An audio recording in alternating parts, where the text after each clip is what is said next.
¿El que los científicos hayan logrado crear un conejo que brille en la oscuridad es algo positivo? ¿El que mejoren el medio ambiente mezclando los genes de especies diferentes entraría dentro de lo correcto? ¿Y el ser capaces de concebir un pollo que crezca sin plumas no es ir demasiado lejos? Desde el inicio de los tiempos, la evolución ha producido criaturas atípicas y maravillosas. Ahora, el hombre puede hacer lo mismo. La ciencia nos ha permitido desvelar los secretos de la vida misma. ¿Estamos, como algunos creen, a punto de entrar en una horrible pesadilla en un mundo que se ha vuelto loco? ¿No puede estar la ingeniería genética al servicio del bien? Que contribuya a crear un mundo donde nadie pase hambre o donde nuestros cuerpos se regeneren. Este no es el mundo del mañana. Ya existe. Si todas las plantas y animales que han sido creados por la ciencia pudiéramos reunirlos en una granja, este sería más o menos el resultado final.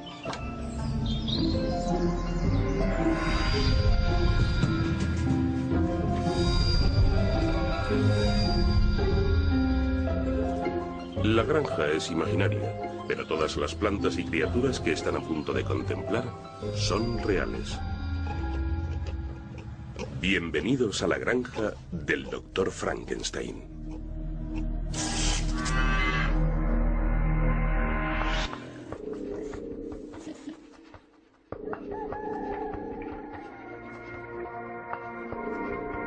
Hemos traído a dos personas a nuestra granja para que nos hagan de guía. La científica Olivia Judson es una defensora a ultranza de la ingeniería genética y va a tratar de convencerles de que es algo que realmente puede mejorar el mundo. Yo soy bióloga. Dedico mi tiempo a saber algo más acerca de los animales, plantas, hongos, bacterias. La ingeniería genética me resulta algo asombroso. Es un nuevo hito en el mundo de la ciencia que tiene la posibilidad de transformar nuestras vidas. A mí la ingeniería genética me produce más curiosidad que temor. Nos acerca a un mundo maravilloso. El periodista experto en nutrición Giles Coren es un firme partidario de la agricultura orgánica. A él le parece que lo que se hace en nombre de la ciencia entraña cierta preocupación. Como columnista de salud y nutrición paso gran parte de mi tiempo buscando los mejores alimentos naturales, frutas y verduras producidas de manera orgánica, carne y huevos de granja, etc. A la hora de alimentar al planeta, la naturaleza juega un papel muy importante. Por eso cuando me mencionan las inusitadas novedades que aporta la ingeniería genética y los alimentos transgénicos, es algo que me deja absolutamente anonadado. Y siendo sincero, hasta me produce pavor. Olivia Judson y Giles Coren están a punto de ver algunas plantas y animales que sobrepasan nuestro entendimiento. ¿Son los monstruos del Dr. Frankenstein moderno o más bien pueden cambiar nuestra vida y nuestro mundo para mejor? Tanto para ellos como para nosotros llegó el momento de sopesarlo. Para Giles, la visita a la granja comienza en el establo de los bovinos. Va a descubrir unas criaturas extraordinarias, los Schwarzeneggers del mundo vacuno.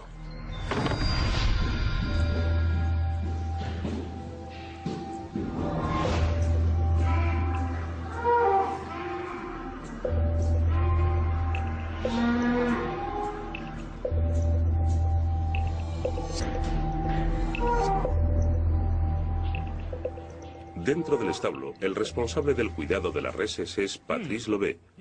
Es un ejemplar bien grande, ¿verdad? Lo es, mide 1,60 de altura. Si yo viera un hombre de un tamaño así, ¿sí? Ni se me ocurriría acercarme tanto. No sé, pensaría que toma esteroides o productos similares. No, hombre. O que practica el culturismo. Es 100% natural. Gracias a que muchas generaciones de ganaderos han sacado lo mejor de lo mejor, reses con mayor masa muscular. Hemos pasado de los animales de toda la vida a seleccionar aquellos que nosotros denominamos de doble músculo. Cuando dices doble músculo, ¿sí? ¿Te refieres a ello en sentido literal? No, para nada. Pues parece que casi duplica a una vaca normal. Tiene exactamente la misma musculatura que cualquier otra res, excepto que en términos de cantidad cada uno de sus músculos está con diferencia más desarrollado.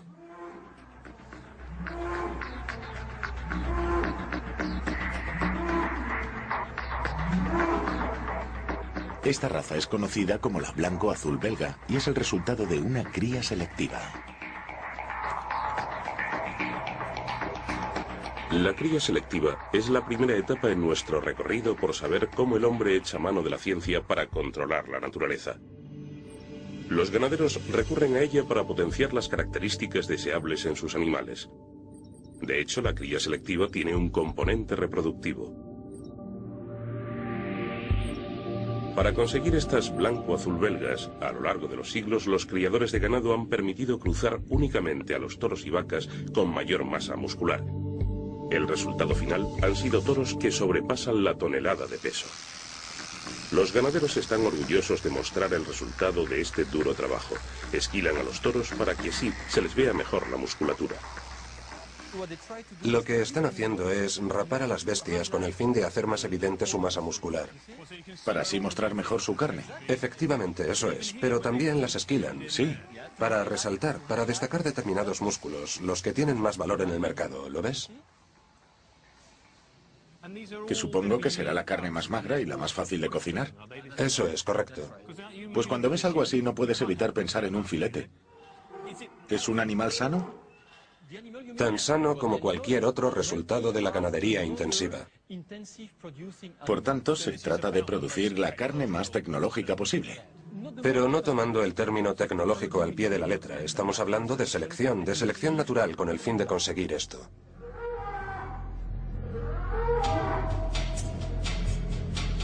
Así pues, ¿cuál es el papel que juega la ciencia en las blanco-azul belgas? Uno de los genes del ganado se encarga de regular su crecimiento muscular. Estas vacas son el resultado de una cría selectiva a partir de animales poseedores de una copia de este gen, pero inhibido. Resultado de ello, sus músculos crecen bastante más de lo normal. Para asegurar la transmisión de este gen defectuoso, la cópula ha sido sustituida en las blanco-azul belgas por la tecnología en forma de inseminación artificial. El toro es una máquina de esperma. Ya veo que está hecho un semental.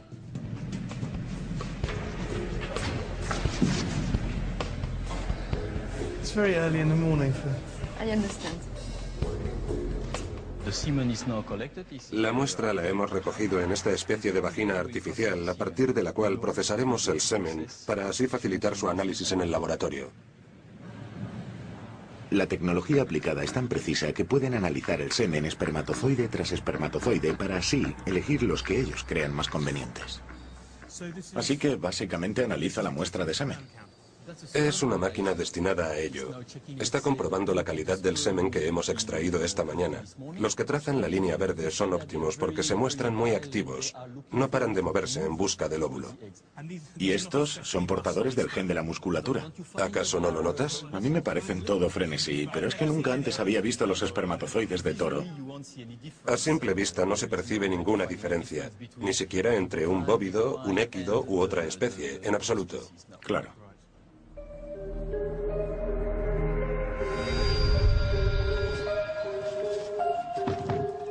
Bien, a mí me ha parecido la experiencia realmente inquietante.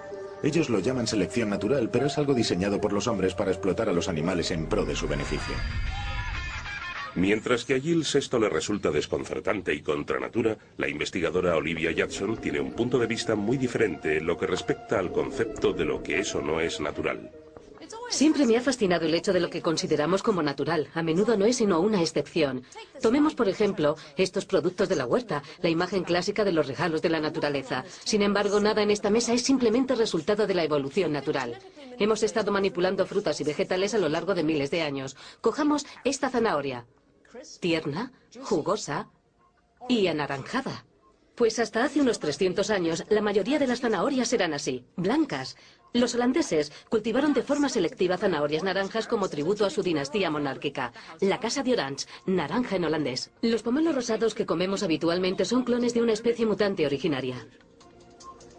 Hemos olvidado que originalmente las patatas eran venenosas o que el trigo no era sino una hierba silvestre de aspecto escuálido. Los agricultores han ido trastocando la naturaleza durante milenios. Y eso es lo que se está llevando a cabo en nuestra granja. A continuación, Olivia descubrirá un nuevo tipo de pollo que puede resultar un tanto sorprendente.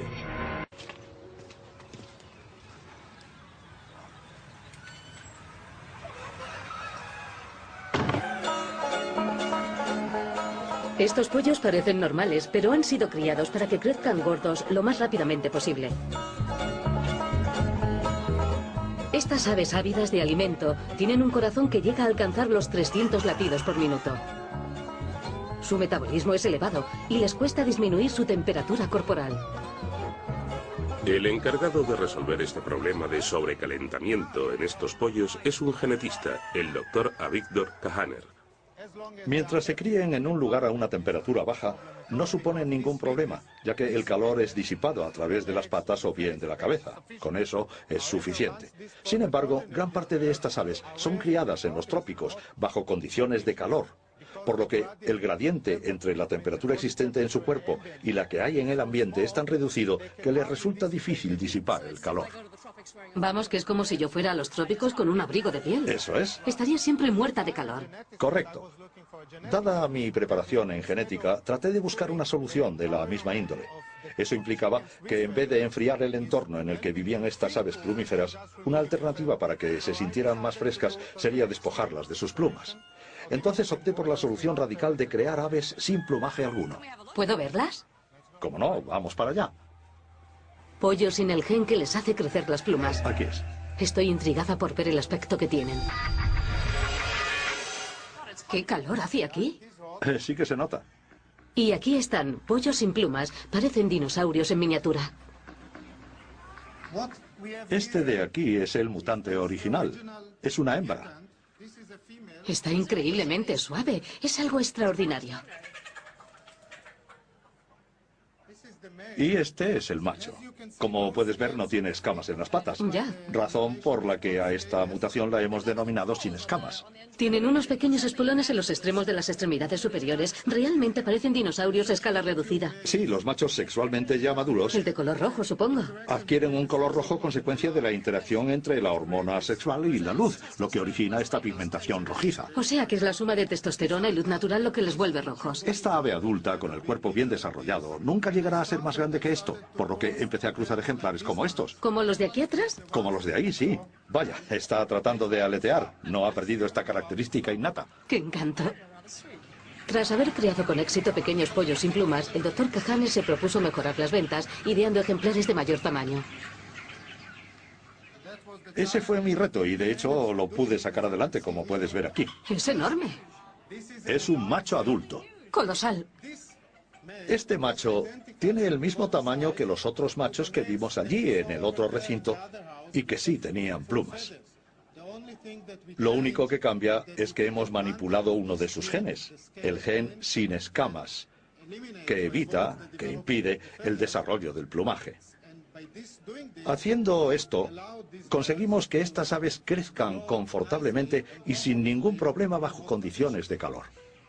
Estos pollos son el resultado del programa de cría selectiva del Dr. Kahaner, y tras 6 generaciones cruzando pollos con el gen sin plumas, este ha sido el colofón final. Supongo que la reacción de la mayoría de la gente al ver a estos pollos será la de repulsión, pero si nosotros fuéramos pollos soportando una temperatura de 38 grados, no desearíamos tener plumas. De todas formas, no son los primeros animales que se han deshecho de su revestimiento natural. Por ejemplo, los cerdos, sus primos los jabalíes conservan el pelaje, e incluso nosotros los humanos, en nuestros primeros estadios evolutivos, estábamos cubiertos enteramente de vello. Por tanto, quizás no sea tan extraño como parece a primera vista.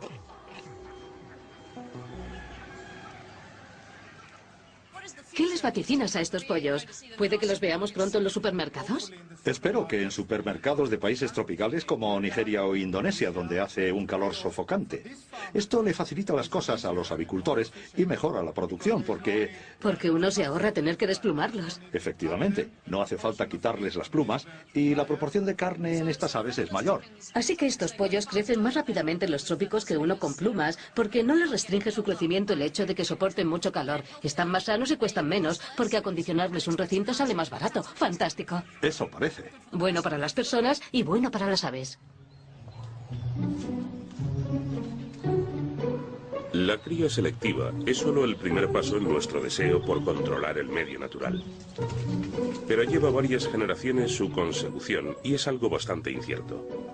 El gran punto de inflexión se produjo cuando los científicos pudieron identificar genes de forma individual. Y no solo eso, también desarrollaron la tecnología para poder extraerlos. Uno de los grandes descubrimientos de las últimas décadas es que se puede trasladar un gen de una especie hacia otra distinta, lo que da lugar a un número ilimitado de posibilidades.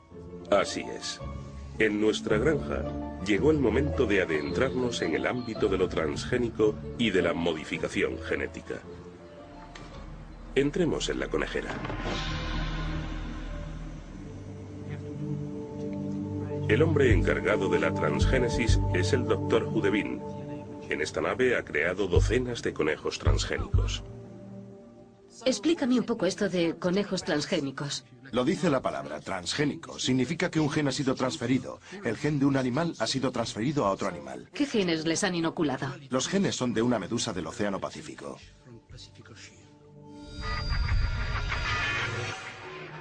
Por si no lo han entendido bien, el Dr. Hudebin ha recurrido con éxito a la transgénesis introduciendo el gen de una medusa en un conejo. ¿Cuál es la función de dicho gen? El gen le proporciona un color verde a la medusa y en consecuencia la misma tonalidad a los conejos. ¿Y también brillan los conejos en la oscuridad? Sí, de pies a cabeza. ¿Puedo verlo? ¿Faltaría más? Iluminados con luz ultravioleta y vistos a través de unas gafas especiales, la piel y los ojos de estos lepóridos reflejan un verde refulgente, igual que las medusas. Mira, Sí, es cierto. Totalmente verdes. la diferencia radica en que tienen los ojos rojos Sí, bajo una luz normal y verdes con esta. les da un aspecto muy peculiar. Sí. Aquí la luz no está trucada. Los ojos y piel de estos conejos realmente brillan como las medusas. Ha hecho algo asombroso. Esto es transgénesis en acción. Los científicos han conseguido aislar esa ínfima parte del ADN de una medusa que la convierte en fosforescente. Se trata del gen GFP o proteína fluorescente verde. El Dr. Hudebin simplemente ha seleccionado este gen y lo ha introducido en una bacteria. Conforme esta última se iba reproduciendo, el gen a su vez se iba multiplicando. Luego, estos genes fueron inyectados en el óvulo fertilizado de una hembra. A continuación, el Dr. Hudebin introdujo el óvulo en la futura madre. Cuando el óvulo se desarrolló hasta formar un embrión, simultáneamente fue clonando los genes en cada célula. 31 días después, nacieron gazapos luminiscentes. Puede que les sorprenda saber que el Dr. Hudebin encargó los genes de medusa a través de Internet. Todavía sigo quedándome estupefacto. Este tubito tan pequeño Pequeñísimo. contenía una gotita diminuta, ¿Y? que no eran sino los genes que luego fueron introducidos en estos animales. Pues esta cantidad irrisoria Que prácticamente no es nada. puede ser microinyectada en cientos de embriones. El Dr. Hudebin va a mostrarme una de las camadas recientes. Los vas a ver también de color verde con estas gafas. El efecto del gen GFP es incluso más acusado en los recién nacidos. ¿Puedo coger uno? Pues claro, Sí, caray. la mayoría son de color verde. Sin embargo, uno o dos no lo son, porque el padre era de esa tonalidad, pero no así la madre. Así pues, estadísticamente, la mitad son verdes, pero la otra mitad no. ¿Pero qué sentido tiene crear animales que brillen en la oscuridad? Pues bien, estos conejos van a ser criados para ayudar a los investigadores médicos de todo el mundo a seguir el desplazamiento de las células. Los genes de la medusa van a ser utilizados a manera de rotulador fluorescente. Al resaltar algunas células con los genes fosforescentes de las medusas, los científicos pueden así averiguar la disposición de ciertas células tras el trasplante de un órgano. Esta tecnología ayuda a encontrar tratamientos contra afecciones como la ceguera o enfermedades óseas. Me parece espectacular que se pueda extraer un gen de una medusa y transferirlo a una bacteria, un hongo o un conejo sin que exista incompatibilidad alguna. O también viceversa.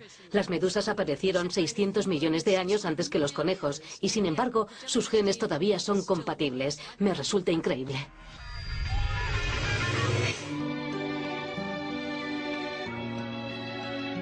La transgénesis puede resultar útil en la investigación médica. Pero ¿qué pasa cuando se aplica en la alimentación? En nuestra próxima visita haremos un alto en la piscifactoría donde veremos peces modificados genéticamente, nuestros supersalmones.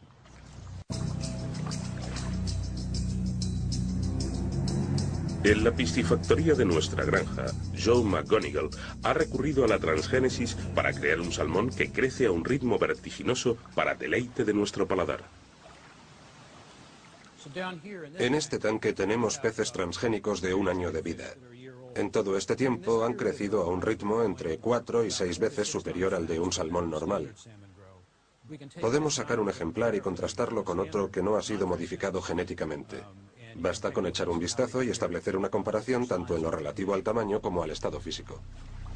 Transcurrido 1 año, el salmón de Joe es 4 veces mayor que un ejemplar no modificado genéticamente de la misma edad. Bien, lo que tenemos aquí son 2 salmones de la misma edad. El más grande, como puedes ver, es el transgénico que acabamos de sacar del tanque. Ambos peces son prácticamente idénticos excepto en el hecho de que uno de ellos crece mucho más rápido durante el primer año de vida. Por regla general, los salmones solo crecen en aguas cálidas. Pero tan pronto como el agua se va enfriando en invierno, el gen encargado de controlar el crecimiento del salmón queda inhibido y el pez deja de crecer para siempre. Joe extrae el interruptor genético que controla el crecimiento de otra especie ictínea que vive en aguas más frías y lo introduce dentro de una hueva de salmón. La presencia de este interruptor genético significa que el salmón que nazca crecerá a lo largo del año, sea cual fuere la temperatura del agua. Joe parece estar encantado con sus salmónidos. Como puedes ver, estos peces tienen un aspecto fenomenal. Prácticamente no se les ve nada extraño en ningún sentido. Su línea es aerodinámica, tienen la forma de un torpedo. Y no se aprecia deformidad alguna, son como cualquier otro pez. No es como en el caso de los culturistas que toman esteroides para aumentar su masa. El metabolismo de estos peces funciona esencialmente acorde a los dictámenes internos de su propio control genético. Joe se ve a sí mismo como un piscicultor del futuro. Parece estar convencido de que recurrir a la transgénesis para crear estos supersalmones podría convertir a la piscicultura en menos dañina para el medio ambiente y proteger los cada vez más escasos bancos de salmones en libertad. Se podría reducir el impacto medioambiental que deja la cría del salmón convencional a muy corto plazo. Los transgénicos, por ejemplo, rentabilizan más los costes alimenticios. Ganan un 30% de peso más por gramo de comida consumida que un ejemplar normal. Y en consecuencia producen también un 30% menos de excrementos. Estos desechos acabarían flotando en el agua o en el lecho marino. En cada una de estas cubetas, Joe guarda los suficientes huevos como para producir salmones de gran tamaño a escala industrial. Cada bandeja contiene unos 10.000 huevos y hay un total de unas 160. Cada una de ellas pertenece a una familia genética diferente y todas están listas para fecundar sus huevos más adelante. Pero, ¿qué pasaría si uno de estos salmones monstruosos escapara y acabara copulando con ejemplares normales? La preocupación se debe a que lo transgénico ya está aquí. No hay vuelta atrás. Se ha conseguido cambiar el mundo para siempre. Ahora bien, si hablamos de los peces, estos son estériles, no se pueden reproducir. No hay posibilidad de que las características genéticas de un salmón atlántico se transmitan a otra subespecie. Debido a que estos salmones son estériles, Joe sabe que no existe riesgo alguno de que un gen se transmita y siembre el caos. A los novelistas se les paga por imaginarse cosas así. Pero a los piscicultores se les paga por criar peces que puedan servir de sustento en un futuro. Pero en este caso sin el problema de vivir con el miedo de agotar los caladeros. ¿Qué es lo que ocurrirá si seguimos a este ritmo? Aquí en la granja, los supersalmones no son los únicos animales modificados genéticamente que puedan ayudar a salvar nuestro medio ambiente. Nuestra siguiente visita será a las pocilgas, donde veremos algunas criaturas que tal vez puedan ayudarnos a salir de una situación peliaguda.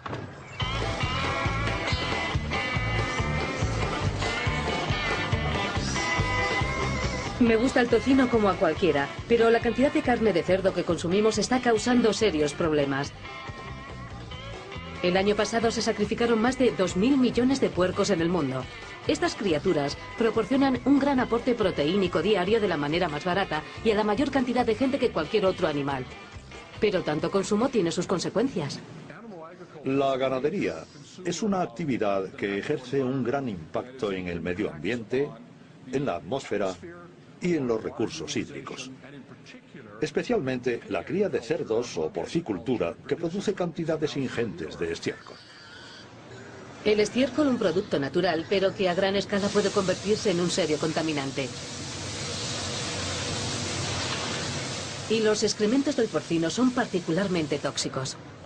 Los purines, los excrementos, contienen un alto nivel de fósforo sin importar lo que coman o el tipo de cerdo que sea. Y tal proporción de fósforo suele ser contraproducente a la hora de utilizar el estiércol como abono natural en las tierras de cultivo.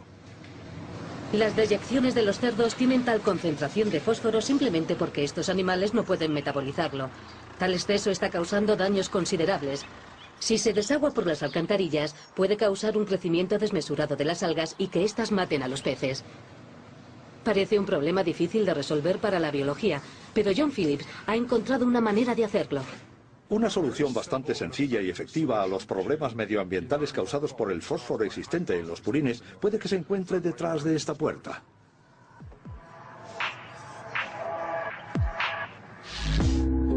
Para resolver el problema, John ha creado lo que él denomina el ecocerdo. Estos animales parecen normales, sin embargo, nada que ver con la realidad. Estos ejemplares no son como cualquier otro cerdo en el mundo. Son diferentes porque portan un gen muy particular que les permite digerir todo el fósforo existente en su alimentación. Este gen lo hemos diseñado en el laboratorio en el que trabajamos. Lo extraordinario de los ecocerdos es que portan un gen fabricado por el hombre que John ha creado de la nada. Una parte procede de la bacteria E. coli o Escherichia coli, que produce una enzima capaz de descomponer el fósforo. Y la otra de los ratones, que producen un interruptor genético que permite que esta enzima especial se genere en la saliva. Estos dos fragmentos de ADN se combinan para formar un nuevo compuesto genético que luego es introducido en un óvulo de cerdo fertilizado. Ahora, cada vez que los cerdos de John coman y segreguen saliva, simultáneamente producirán la enzima que descompone el fósforo, contribuyendo a que sus deposiciones no alteren el medio ambiente. Nuestro propósito último es que el medio ambiente en términos globales estaría menos amenazado si cada cerdo digiriera el fósforo orgánico de sus dietas de la forma en que lo hacen estos animales. Es decir, que John quiere que cada cerdo del mundo sea un ecocerdo. Lo considero una idea admirable, pese a que él haya encontrado cantidad de obstáculos. Hay mucha gente entre nosotros que tiene sus prejuicios acerca de las alteraciones transgénicas en los animales. Y algunos de ellos se dedican de forma intencionada a asustar al resto de la gente en lo relativo a esta tecnología. Por tanto, tenemos una dura batalla en términos de creencias infundadas. Esta es una forma efectiva de solucionar un serio problema ecológico. Es sencilla y puede propagarse con extrema rapidez. Cualquier otra tecnología no le hace sombra en términos de inmediatez, en su fácil aplicación en la ganadería o en los cambios que haya que aplicar tecnológicamente hablando. No hay nada que se le acerque.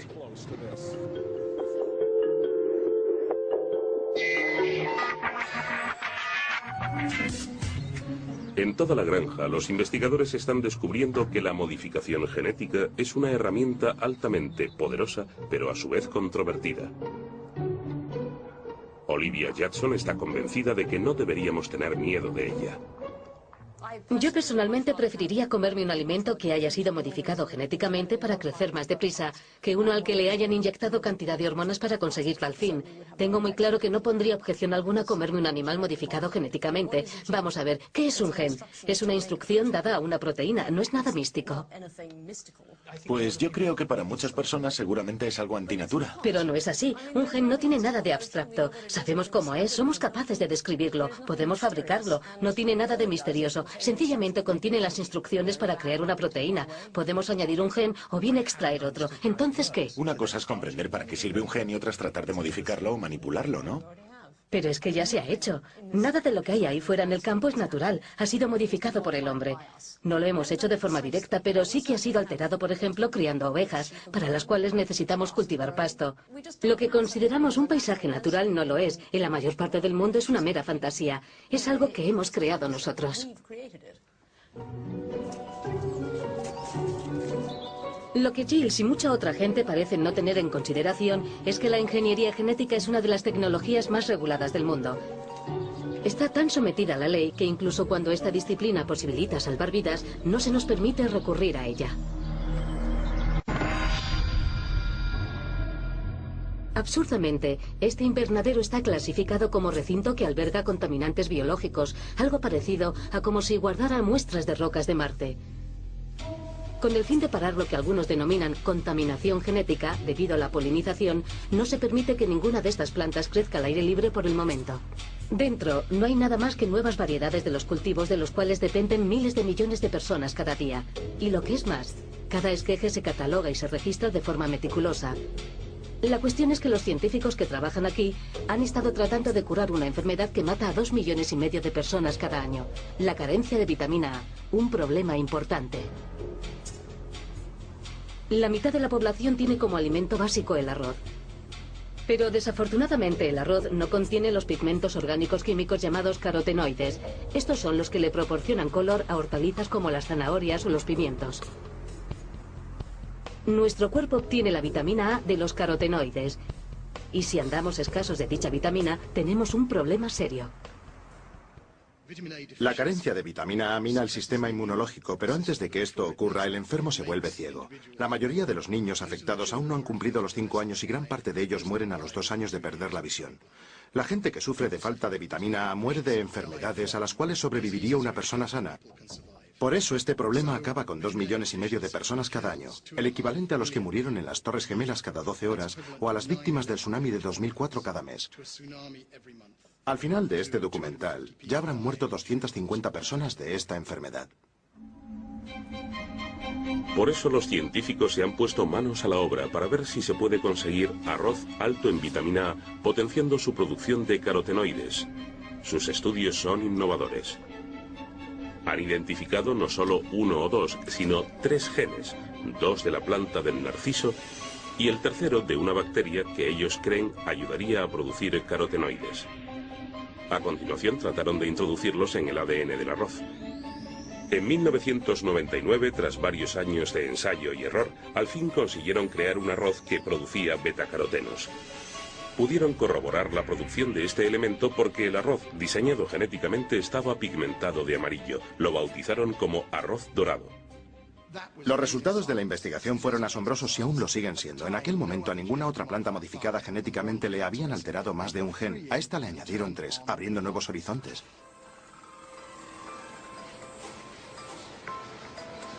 Ha supuesto un largo camino perfeccionar esta planta. Sin embargo, un cuenco de arroz dorado suministra a una persona la vitamina A suficiente para colmar sus necesidades diarias.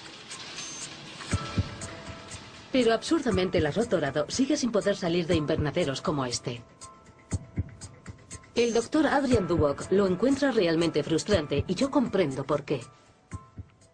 Los genes se encuentran en todos los alimentos que comemos, en todos los organismos. La biología es una de las herramientas más poderosas y no hay por qué temer a esa ciencia. La historia demuestra que es extraordinariamente segura. Su tecnología está sometida a un control legal riguroso. ¿Por qué la opulenta Europa interfiere en las decisiones que benefician a los pobres del tercer mundo, sobre todo en aquellas que no hacen sino acarrearles la muerte? El arroz dorado es el mayor ejemplo de lo que yo encuentro frustrante. Puede que surjan diatribas acerca de quién controla esta tecnología o que la preocupación tenga que ver con la polinización, pero el temor fundamental de fondo me resulta infundado. La ciencia implicada en esto es más que efectiva y los investigadores expertos en botánica que han hecho estos descubrimientos no hacen sino tratar de lograr un mundo mejor.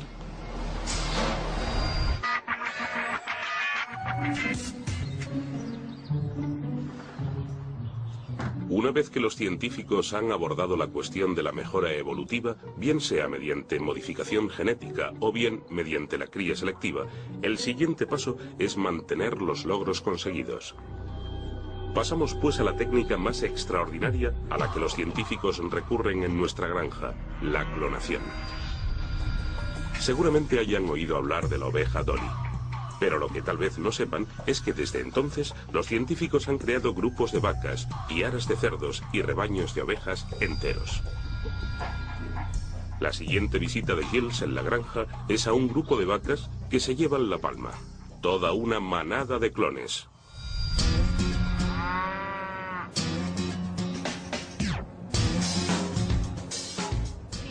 Estas vacas adultas son madres sustitutas y todas sus terneras son clones. En este redil tenemos clones de 5 ejemplares diferentes. Cuando dices madres sustitutas, ¿te refieres al equivalente a madres de alquiler? Portaron los embriones durante toda la gestación. Son las que alumbraron a estas terneras. El resto del proceso ha sido... Completamente normal. Sí, como si no hubieran sido clones.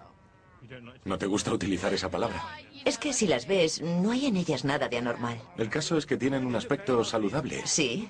A pesar de su apariencia espléndida y maravillosa, sobre todo las terneras, al verlas me decepciona un poco el hecho de que no sean todas idénticas. La clonación no te garantiza que vayan a ser iguales, sino simplemente que su genética sea la misma. El objetivo de la clonación es proporcionar una copia exacta del ADN. Lo que uno se espera siempre es que sean una hilera de animales idénticos, como si fueran fruto de una cadena de montaje. Claro, claro. La imagen repetida de la misma vaca una y otra vez. Entonces, ¿no es así? No, no es eso. Como he dicho antes, aunque actúan de forma similar, no son conscientes de ser clones. Cada ternera tiene su propia personalidad.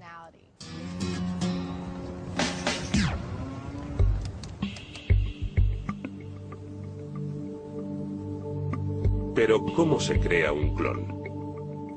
El experto en clonación, Erwan, ha accedido gustosamente a mostrarle el proceso a Olivia. Aún es difícil de precisar. Habrá que esperar un poco.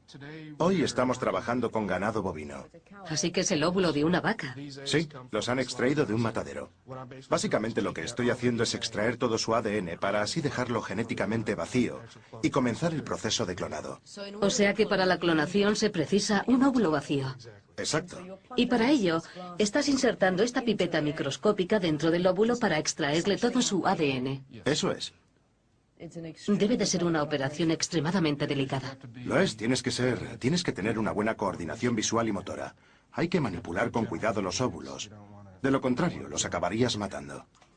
Y lo más alucinante de la clonación es que no requiere una tecnología particularmente sofisticada. Basta con un microscopio, una aguja de cristal de gran precisión y un pulso extraordinario. Allá voy con la pipeta. Lo haces con una facilidad pasmosa. Debo confesar que verlo me resulta fascinante. A continuación, ha de extraer las células que contienen el ADN del animal que desea clonar. ¿Estas células proceden de la piel de los animales que queremos clonar? Exacto. Es asombroso que puedas introducir una célula de un animal adulto dentro de un óvulo vacío y que se desencadene el proceso. La célula contiene básicamente la composición genética del animal. Se trata de inyectar el ADN del animal que queremos clonar dentro de un óvulo vacío, una célula por cada ovocito. Tienes poco margen de maniobra. Lo que estoy haciendo es pinchar en el óvulo y con mucho cuidado depositar allí el ADN. Finalmente hay que activar el óvulo que contiene el nuevo ADN. Lo único que se precisa es provocar una chispa eléctrica. Con el proceso parece sencillo, pero en realidad es francamente difícil llevarlo a la práctica. La oveja Dolly fue la única superviviente de 300 intentos. Pero una vez conseguido, la recompensa es grande, porque una vez que hemos dado con el animal perfecto, entonces ya podremos clonarlo y repetirlo una y otra vez. Es como una fotocopiadora biológica. Y no son solo los ganaderos los que se han fijado en la tecnología. En nuestra siguiente visita nos dirigiremos a los establos, donde conoceremos a un tándem deportivo de fama mundial que acaba de entrar en la historia de la ciencia. Hola. Hola. Tú debes de ser Charmaine. ¿Qué tal? Te presento a Scamper. ¿Qué tiene de especial este caballo? Ha sido 10 veces campeón de barrel racing y las 10 de manera consecutiva.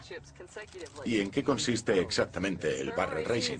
Es una modalidad de rodeo cronometrada y que se ejecuta entre 3 bidones dispuestos de forma triangular. ¿Los bidones están en el suelo? Los barriles tienen unos 200 litros de capacidad y los 3 se colocan emulando las hojas de un trébol.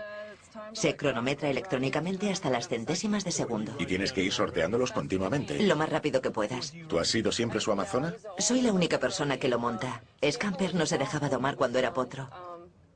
Un alma indómita. Sí. ¿Pero por qué? Tiró a muchos de sus jinetes. No sé qué tipo de tropelías tuvo que sufrir para que fuera tan indócil. Lo quisieron vender en 3 o 4 ocasiones, pero nadie lo quería. Scamper tuvo lo que llamamos una infancia difícil, y justo cuando nadie daba nada por él, Charmaine vino a su rescate. Es como Sea Biscuit. Sí. Una historia igual de bonita. Sí, yo tenía apenas 11 años cuando vi por primera vez a este caballo casi salvaje. Básicamente lo nuestro fue un flechazo. Estábamos predestinados el uno al otro, un amor a primera vista. Scamper es el responsable de lo que soy y de lo que fui. Compartí a diario 10 años de mi vida con él durante los 10 campeonatos ganados. Nunca le he abandonado. Pero lo bueno siempre se acaba. ¿Cuándo dejó Scamper de competir? Lleva ya unos 10 años retirado. ¿Seguiste luego compitiendo con otros caballos? Sí. ¿Eran igual de buenos? ¿Qué va? ¿Qué es lo que no tenían los otros caballos? Adolecían de todo lo que caracterizaba a Scamper. Scamper fue un caballo de renombre mundial. En teoría, su código genético, principalmente su semen, vale una fortuna, pero en la práctica es algo más complicado. ¿Scamper nunca tuvo descendencia? No, está castrado. Oh, pobre criatura. ¿Y cuando lo conociste ya lo estaba? Sí. ¿Qué hacer cuando se posee un caballo valorado en unos 700.000 euros y no haya forma de que se reproduzca? Pues bien, aquí en la granja tenemos una solución obvia. Así que al no poder tener potrillos, decidisteis clonarlo. Decidimos hacerlo para conseguir el mismo código genético. ¿Cómo lo hicisteis? ¿Cómo clonasteis a Scamper? ¿Les trajisteis algunas células? Sí, le practicaron una biopsia para extraerle una pequeña muestra de tejido. La guardaron en un banco de muestras y la ciencia hizo el resto. ¿Decidisteis guardarla antes en un banco de tejidos? Sí.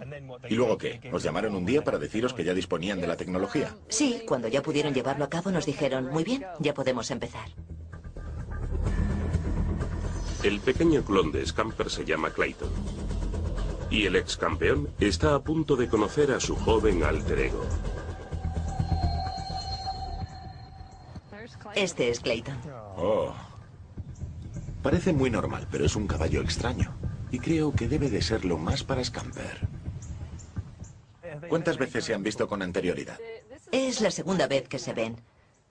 Scamper no siente mucho afecto por Clayton, más bien por su madre. ¿De veras? Sí. Además trata de protegerla de su potrillo. ¿En serio? Digamos que es muy machista. Es el carácter de Scamper. ¿Supone una amenaza, otra boca que alimentar? Sí. Así pues, Scamper no está muy unido a su clon. ¿Qué opina Charmaine al respecto? ¿Percibes ya alguna similitud entre ambos? Tienen la misma curvatura en su cuello y es muy seguro de sí mismo. La primera vez que lo vi no pude quitarle los ojos de encima. Se me pone el vello de punta al comprobar que Scamper era así cuando era pequeño. Es algo emocionante. No me parece idéntico. ¿Esto se debe a que aún es joven? ¿Tenía Scamper este aspecto cuando era un potrillo? Yo no conocía a Scamper a tan corta edad. Pero en lo que respecta a su complexión, la grupa, el flanco, etc., parecen ser iguales. Por lo que tengo entendido, las manchas blancas le salieron ya en el útero y eso sí que no tiene nada que ver con su ADN. Clayton fue creado para hacer lo que Scamper no podía, producir semen y luego venderlo a otros criadores. ¿Pero no pudo haber influido en Scamper su dura infancia más que su ADN a la hora de llevarle hasta lo más alto? Obviamente no sabemos si su vida pasada fue lo que le confirió este afán de superación. Es un poco como esos chavales que crecen en un barrio marginal y tienen que superar cantidad de dificultades. Es algo parecido. Supongo que el tiempo lo dirá. Y mientras Charmaine está entusiasmada con el nacimiento de Clayton, hay otros que no sienten lo mismo. Hemos oído algunos comentarios negativos. ¿Cómo cuáles? Como que estamos jugando a ser Dios. Que ya que hemos creado a Clayton, ¿qué tal si hicieran un clon de Bin Laden? ¿Dijeron eso? Sí. Por Dios, eso suena aterrador. No creo que él fuera un buen jinete de barrel racing, ¿verdad que no, Osama? Pese a las posturas escépticas, Charmaine está segura de haber hecho lo correcto. Doy por supuesto que quienes no comprendan la ciencia que hay detrás se opongan a ello. Pero las razones que me impulsaron a hacerlo fue mi amor por Scamper. Mi gran pasión son estos animales, su destreza. He luchado por otros caballos que tenían muchos problemas físicos a la hora de competir. Es una limitación difícil de solventar. Pero si empezamos a criar caballos tan resistentes como él, creo que estaremos haciendo una buena obra. Por tanto, la clonación es una herramienta potencialmente apetecible para algunos criadores de animales. Y será más de lo que podemos imaginar. La clonación para muchos es como hacer fotocopias. Ese es justamente el concepto que yo tengo. Pero no, precisamente no es eso. En términos científicos, un hermano gemelo es un clon. Las manzanas, por ejemplo, son clones. La mayoría de los árboles frutales nacen de esquejes y así evitan la lotería genética. ¿Son así todas las manzanas? ¿No existen manzanas únicas? Podríamos plantar manzanos a partir de semillas, pero sus manzanas sabrían horrible y solo servirían para hacer sidra. ¿En qué sentido son clones? Los manzanos crecen a partir de injertos. ¿Para qué correr el riesgo de plantar una semilla? La polinización altera las combinaciones genéticas. El manzano nacido de una manzana que sabía bien no implica que sus frutos sepan igual, porque los genes responsables de su buen sabor pueden haberse trastocado. En tal caso, demos por sentado el hecho de que clonar una manzana no resulta especialmente aterrador, no es algo que le preocupe a la gente. Es la clonación humana, la clonación de ganado para su consumo lo que asusta a las personas. ¿Por qué? Todavía no sabemos cuáles pueden ser los riesgos a largo plazo. Se trata de especies que no han sido mejoradas como consecuencia de sucesivos cruces naturales. No estaremos jugando con una bomba de relojería. Lo problemático sería que cada vaca de nuestro planeta fuera un clon, pero eso no puede ocurrir. ¿Tú te comerías un clon? Sí, ¿En serio? totalmente. ¿Y tú? No me importaría comer salsa de manzana hecha a partir de una fruta clonada acompañando una carne de cerdo. Pero este último sí que no me lo comería clonado. Giles no se comería un animal clonado. A punto de tocar a su fin su visita a la granja, ¿hay en ella algún animal cuya carne no le importaría probar? Vivos o muertos no se aprecia gran diferencia, ¿verdad? No dejan de ser todo músculo. Apenas se ve diferencia alguna entre un animal con piel a otro desollado. Tienes toda la razón. Sí, no te lo niego. Se podría decir que si no se supiera que habían sido criados de forma selectiva a lo largo de cientos de años hasta adoptar esta condición para ser luego sacrificados de forma aleatoria, uno pensaría que estos animales han llevado una vida agotadora. ¿Cómo han adquirido esa musculatura estos animales? Debe de ser por alguna razón. De otra forma, la carne no sería de gran calidad, estaría muy dura. Lo bueno de las blanco-azul belgas es que son todo músculo. Toda su carne se ha transformado en músculo. Y curiosamente la carne es tierna, como puedes ver. Llegó el momento de la verdad. ¿Todo este esfuerzo ha merecido la pena? ¿Cómo sabrá esta carne extra magra y de doble musculatura?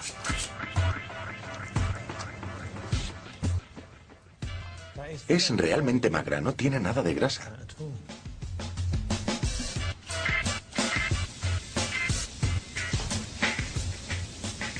Es un filete de vaca blanco-azul belga de doble músculo, que no ha sido modificada genéticamente, sino más bien seleccionada de forma específica varias generaciones a lo largo de 30 o 40 años.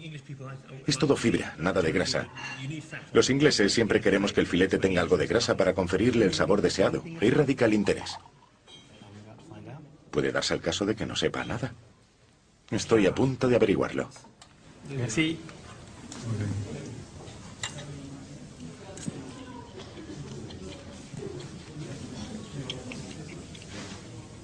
No sabe a nada.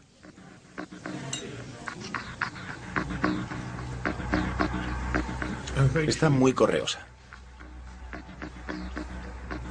Es como si estuvieras comiendo chicle. No comprendo por qué emplearon tanto tiempo y trabajo en esto.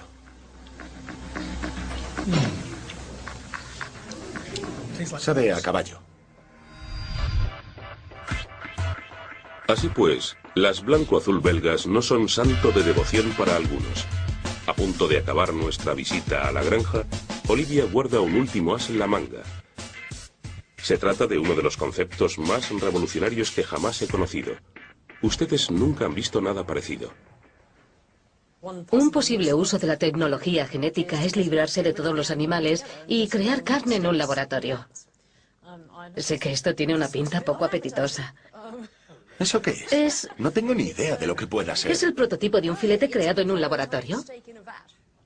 Esta carne ha sido cultivada en una placa de Petri. Es una hamburguesa que no procede de vaca o de ternero alguno. Abre un mundo de posibilidades donde no es necesario criar y sacrificar animales para alimentarnos. Se ha formado a partir de células de tejidos. ¿De células de tejidos? Pero no de tejidos humanos, son de células de vaca. Este prototipo de hamburguesa no animal puede parecer un tanto raro, pero podría ser el primer paso en el futuro de la alimentación. Con el tiempo puede que terminemos fabricando hamburguesas en laboratorios, enormes filetes de pechuga de pollo en laboratorios y no tener que preocuparnos de criar animales. Aquellos cuya moral califique de injusto el tratamiento a ciertos animales podrán empezar a comer carne de nuevo. Pero seguramente que no sea sabrosa. Según viva un animal, así será su carne, ¿no? Te lo diré en cuanto la pruebe. En el siguiente programa de la granja del Dr. Frankenstein conoceremos cómo la biotecnología está cambiando el mundo de la medicina. Veremos vacas a las que les ordeñan sangre, ovejas con órganos humanos y ratones capaces de regenerarse por sí solos. Nos ha costado bastante preparar toda esta comida, así que comamos de una vez. ¿Quieres limpiar tú el super salmón? ¿Brindemos? Por la modificación genética. Por la madre naturaleza. Si pudieras hacer crecer una nariz en un vaso, ¿lo harías? Si pudieras desarrollar otro corazón dentro de una oveja, ¿sería lo correcto? Si pudieras modificar tu ADN para poder formar partes del cuerpo, ¿sería ir demasiado lejos? Hasta ahora, en esta serie hemos cenado vacas de un tamaño enorme. Hemos visto conejos que brillan en la oscuridad. Y hemos tenido cara a cara a pollos sin plumas. En este episodio descubriremos cómo podemos crear nuevos animales y plantas que podrían salvarnos la vida. No se trata del futuro. Está ocurriendo en la actualidad. Si todas las criaturas creadas científicamente se agruparan en una granja, su aspecto sería así. Esta granja es imaginaria, pero todas las plantas y los animales que estás a punto de ver son reales. Bienvenido a la granja del Dr. Frankenstein.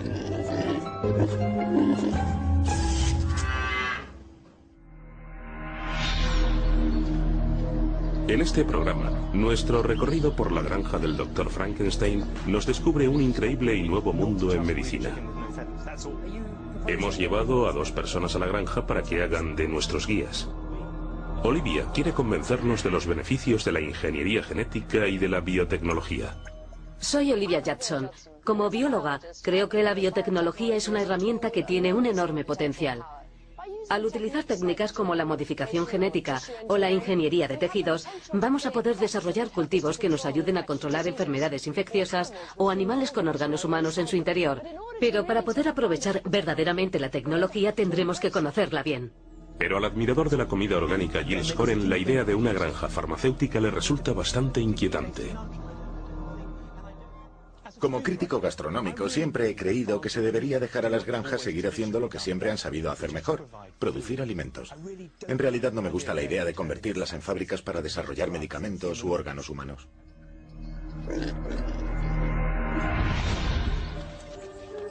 Olivia Jackson es una experta en selección natural y evolución, pero ahora está a punto de adentrarse en un nuevo mundo. Un mundo en el que los científicos han tomado el control y la naturaleza ha cambiado completamente. En este establo hay un rebaño de vacas que la evolución nunca habría podido crear. Increíble. Cada uno de estos animales es un clon.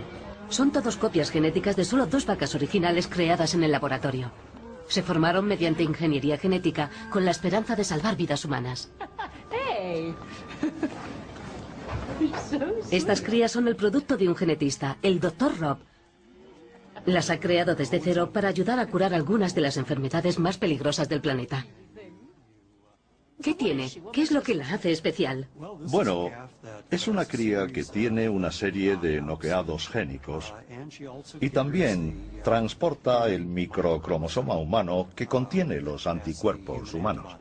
Entonces puede crear anticuerpos humanos en su sangre. Sí, sí. Nuestro cuerpo produce anticuerpos para combatir las enfermedades. Pueden destruir infecciones letales como la neumonía atípica y graves enfermedades como el botulismo, pero nadie ha descubierto la forma de producirlos en masa.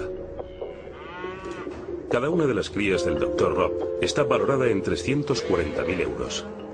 Tienen ADN humano en su interior. Su futuro es que les ordeñen la sangre. Esta es la primera sala de extracción de anticuerpos del mundo. Durante 2 horas semanales aproximadamente, estas preciadas vacas están conectadas a bombas que filtran su sangre y extraen los anticuerpos humanos. Crear anticuerpos de este tipo en cantidades tan elevadas ha sido durante mucho tiempo un sueño para la ciencia médica. Se pueden usar para combatir enfermedades como el anthrax o el ébola, para las que no existe cura actualmente. Si queremos crear anticuerpos para tratar una enfermedad específica, lo que en realidad tenemos que hacer es vacunar una y otra vez al paciente para que desarrolle una elevada concentración de anticuerpos contra ese agente concreto. Pero no podemos hacerlo. No podemos tratar así a los pacientes. Así que si quisiéramos crear anticuerpos contra el anthrax, no podemos, porque podríamos contagiar el anthrax a alguien. Eso es, sí. Así que en vez de humanos, el Dr. Rob decidió usar vacas para crear sus anticuerpos. Longevas y con 8 veces más sangre que nosotros, quiere convertirlas en fiables líneas de producción de anticuerpos en masa. El objetivo final es, por ejemplo, con el anthrax, exponer la vaca al anthrax e inyectárselo hasta el punto en el que empiece a producir anticuerpos en grandes cantidades contra el anthrax. Sí. Y entonces ya puedes recoger esos anticuerpos, purificarlos y tratar a la gente que tenga anthrax. Sí. Pero no es una tarea fácil conseguir que las vacas produzcan anticuerpos humanos. Hay que modificar genéticamente el sistema inmunológico de la vaca para lograr que sea humano, al menos en parte. El Dr. Rob ha sacado 2 copias de parejas de genes de nuestro ADN y las ha combinado en un paquete llamado microcromosoma. Pero para lograr introducir ese microcromosoma en la vaca ha tenido que recurrir a uno de los trabajos de copia y pega más complicados que he visto nunca. Se saca el microcromosoma y se transfiere desde las células de un ratón hasta las células de un pollo, ¿vale? Y es una célula del pollo en concreto la que nos permite cortar y pegar los cromosomas. La mejor forma de transportar esos cromosomas es en realidad mediante una célula de hámster.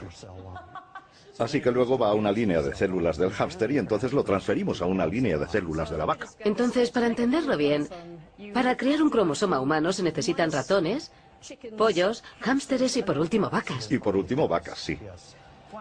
Porque cada tipo de célula tiene sus peculiares pero específicas características propias que nos permiten hacer una manipulación concreta. Y esto significa que podrán producir anticuerpos humanos en su sangre. Eso es. Estas vacas podrían ser tan importantes como la invención de las vacunas o los antibióticos. Se podrían usar para combatir enfermedades que ningún antibiótico puede curar, incluso el cáncer. Podrían convertirse en una nueva arma en nuestra lucha contra esta enfermedad. ¿Y cuánto se puede sacar de la vaca antes de que empiece a sentirse molesta? De una vaca como esta se pueden recoger probablemente unos 10 litros. Una vaca tiene unos 20 gramos de anticuerpos por litro de plasma. Entonces estamos hablando de 200 gramos de anticuerpos. Estas vacas llevan la donación de sangre a un nivel completamente nuevo. Tan solo 10 o 20 de ellas podrían abastecer la demanda mundial anual para una de las terapias de anticuerpos del Dr. Rob. Y este es el tipo de avance que solo la ingeniería genética podría aportarnos.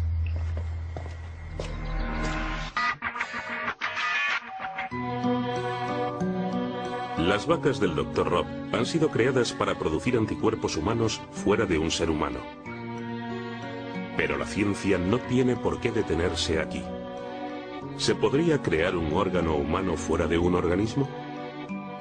En nuestra próxima parada vamos a conocer a los ingenieros de tejidos de la granja, cuyo trabajo consiste en averiguarlo.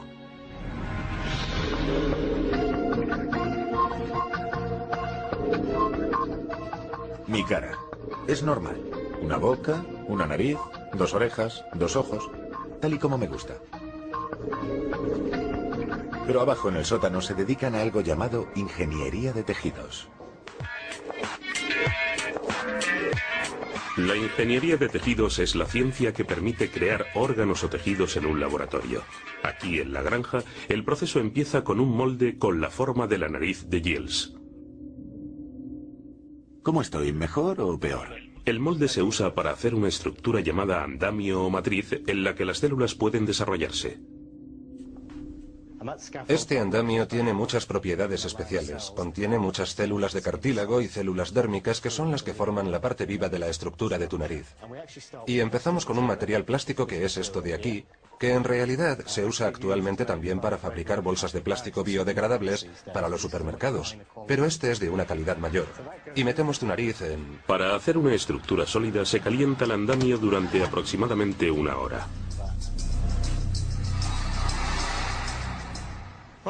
Bien, vamos a ver. Vale. La mía no tiene tan buena pinta.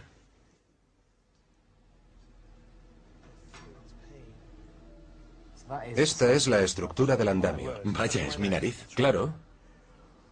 El 90% es tan solo aire. La estructura del polímero solo ha llenado el 10% y ese 90% deja el espacio necesario para que las células que intervendrán más adelante en el proceso formen el tejido de tu nariz. Es algo bastante impresionante. No puedo esperar a ver qué pasa después.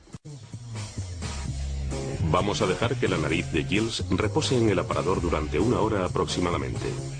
Es el momento de que Olivia conozca la parte más excitante de nuestro trabajo en la granja. Me pregunto qué pensará del departamento de bebés de la granja. Aquí quieren crear un hígado humano.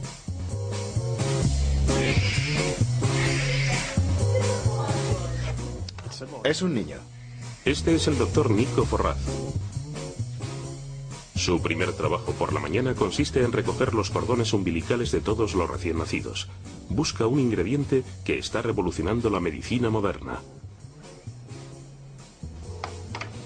Hace 20 años se solían tirar los cordones umbilicales como este. No sabíamos que eran uno de los mejores lugares en los que encontrar células madre. Y aquí tenemos el cordón, es muy largo. ¿Ese es el cordón umbilical? ¿Es el cordón umbilical? Entonces la idea es recoger la sangre y después extraer las células madre. Sí, eso es. ¿Qué importancia tienen las células madre? Bueno, las células madre son tan interesantes porque pueden producir muchos tipos de células del organismo. Nos abren infinitas posibilidades. Entonces, ¿qué son las células madre? En un principio todos estamos hechos a partir de células madre.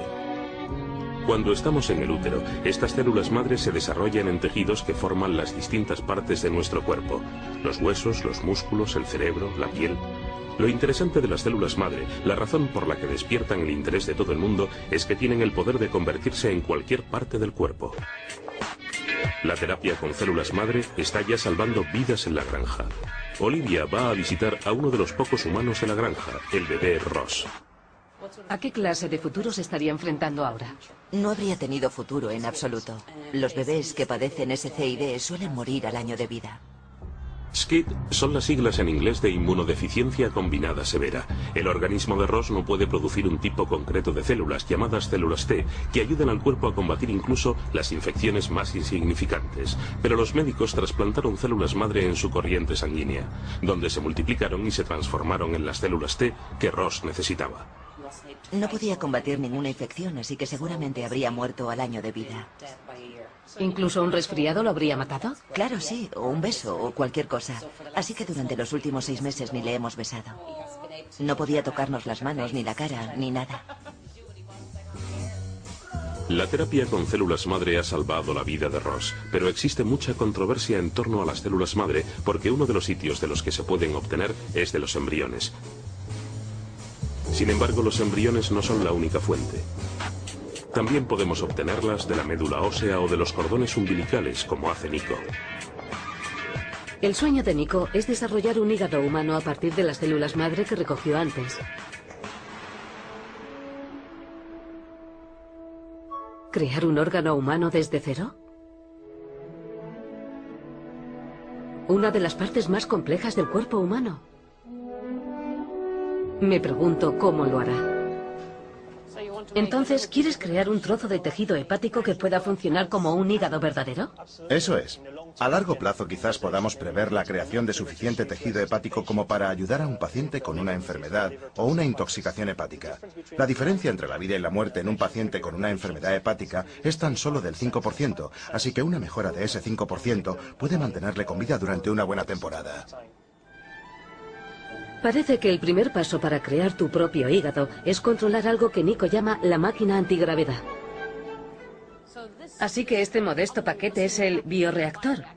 Correcto. Es la máquina antigravedad. Eso es. Impresionante, ¿verdad?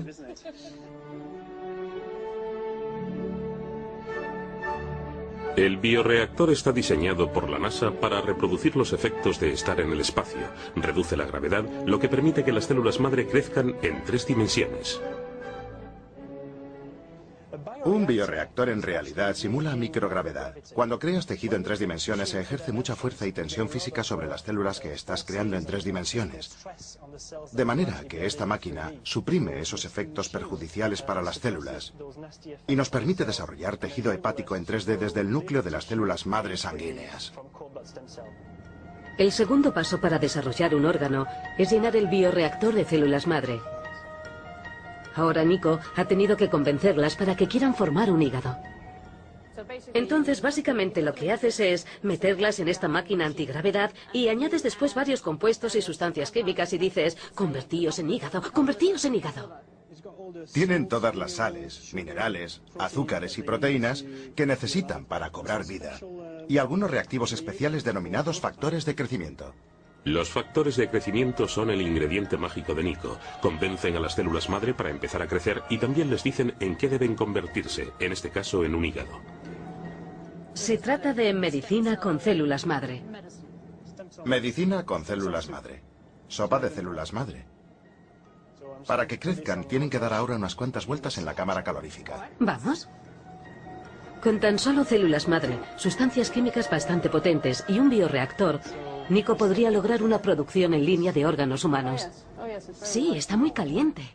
Está bastante caliente para que estén a gusto. Células cómodas. Células cómodas.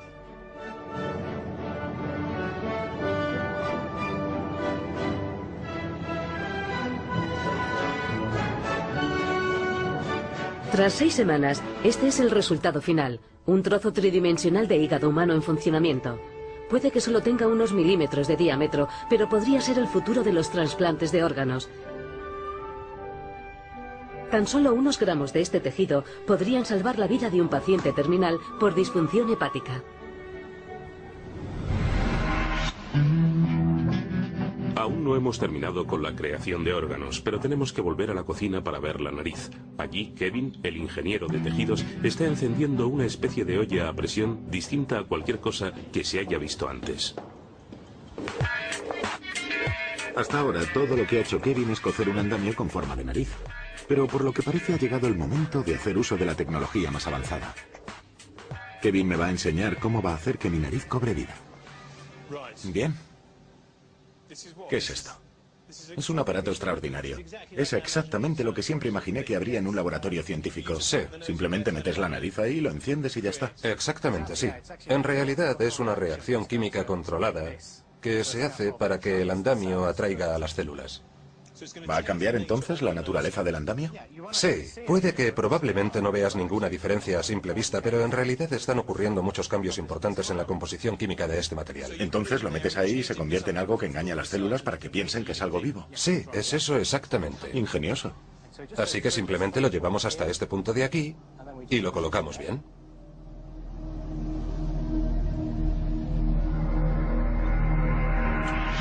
Frankenstein creó a su increíble y antiguo monstruo usando un pararrayos.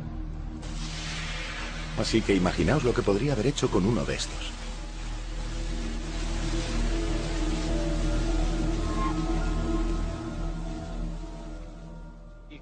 Ya puedes ver que en la cámara brilla algo rosa, y el motivo es que el gas que estamos filtrando dentro se carga y se vuelve muy reactivo y sufre una reacción química al contactar con el andamio de tu nariz y cambia su superficie. El horno de Kevin está convirtiendo la nariz de Giles en un imán de tejido vivo, casi literalmente hablando. Mediante una serie de complejas reacciones químicas, esta máquina está cargando positivamente su nariz. Cualquier célula que se le acerque se pegará a la superficie del andamio como si fuera un imán.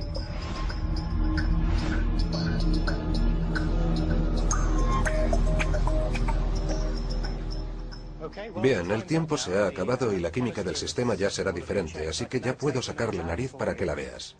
En este punto me he puesto los guantes porque no quiero interferir en el proceso químico. Tu nariz no parece diferente. Sigue pareciendo un andamio de polímero de tu nariz, pero para las células será muy distinta. Ahora tendrá un tipo de superficie diferente al que la célula querrá adherirse. ¿Qué hacemos ahora con ella? Ya está lista para las células, es el siguiente paso. Ahora Kevin está cocinando de verdad. Ha mojado mi nariz en alcohol desnaturalizado. Para esterilizarla, limpiarla rápidamente y después le da sus factores de crecimiento, los cimientos de la vida. Ya tiene casi todas las sales y algunos nutrientes que las células necesitan para formar tejido.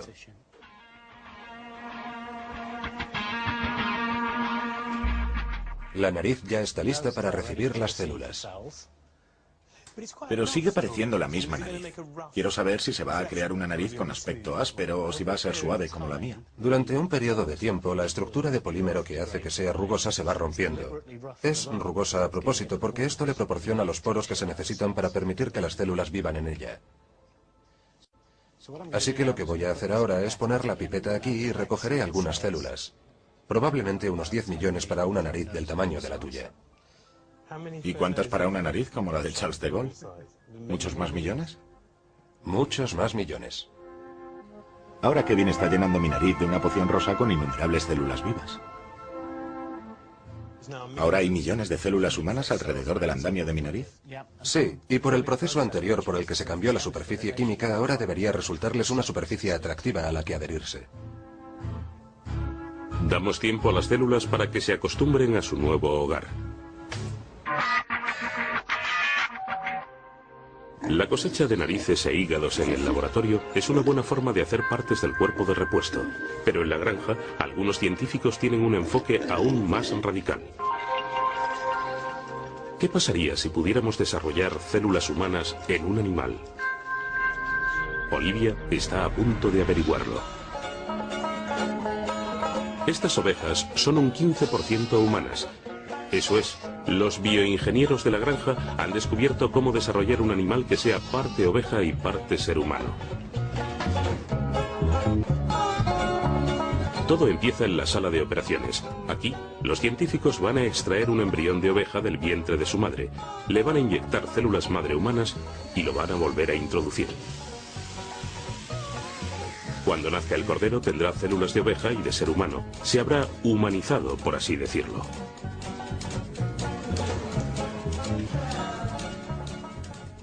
El profesor Sanjani lleva 30 años en este proyecto. ¿Qué es un órgano humanizado? Un órgano humanizado sería un órgano que al menos tuviera una parte derivada de células humanas. Las ovejas humanizadas del Dr. Sanjani están hechas a medida. Cada una se corresponde con un donante, un paciente que donó las células madre originales. Lo que normalmente hacemos es entrar y coger unos 57 gramos de células de la médula ósea de ese paciente, aislar las células madre de ellas, trasplantarlas en el feto de la oveja y en unos 2 meses tendremos un hígado formado al menos en un 10 o un 15% por células hepáticas de dicho paciente. No me puedo creer que vaya a funcionar.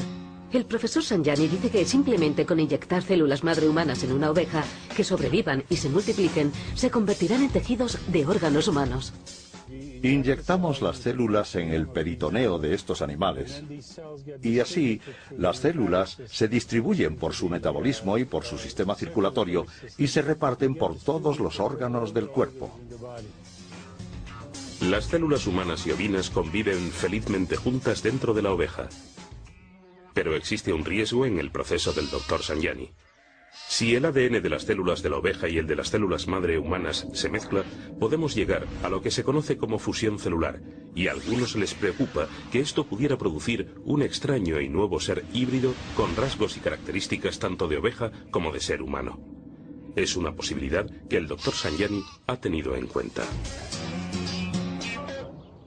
En este modelo, trasplantar las células en el feto de la oveja en una fase tan temprana no provoca la fusión en absoluto. No veo ni una sola célula fusionada. Así que tenemos células ovinas, células humanas o células hepáticas. Entonces mantienen su identidad como ovejas. Son ovejas normales. Se comportan como ovejas. No hablan como los humanos. No se comportan como humanos. No sienten como seres humanos. Eso es muy importante. Bien, ahora quiero verlo en la práctica.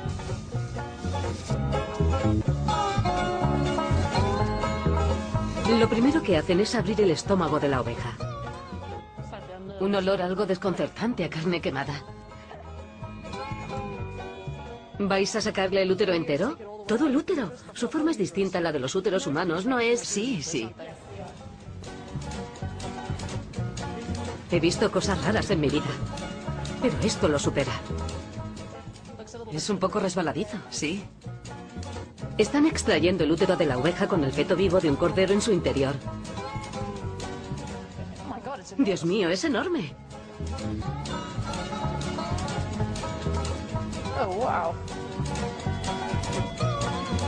Ha llegado el momento más crítico. La cirujana tiene que sentir al feto con vida para poder identificar la zona en la que se van a inyectar las células madre. ¿Le hace daño? ¿Buscas algo blando y suave? No, busco donde tiene las costillas porque lo vamos a inyectar en esa zona. Las células madre se deben inyectar en el peritoneo, la zona estomacal del feto. Así que cuando una célula madre humana llegue al cerebro de la oveja se convertirá en una neurona. Sí. Y cuando llegue al hígado de la oveja se convertirá en una célula hepática. En una célula hepática. A medida que las células madre humanas viajan por el embrión de la oveja, crecen y se transforman en función del lugar en el que se asienten. El hígado de la oveja, su corazón, los pulmones y posiblemente incluso su cerebro se convertirán en órganos humanos, al menos una parte. Lo que el Dr. Sanjani espera es poder tener cientos o incluso miles de ovejas para producir órganos para trasplantar. Lo mejor de todo esto es que con tan solo unos 57 gramos de células madre o de células de la médula ósea que extraigamos del paciente, tendremos las suficientes células madre para unos 10 fetos. Ya no es solo que tengas un órgano para trasplantar, sino que puedes tener aún muchos más animales disponibles en el caso de que el primero falle y así sucesivamente. Qué idea más peculiar, la de que algún día puede que todos tengamos un rebaño de ovejas propio en espera para proporcionarnos nuevos órganos si alguno de los nuestros falla.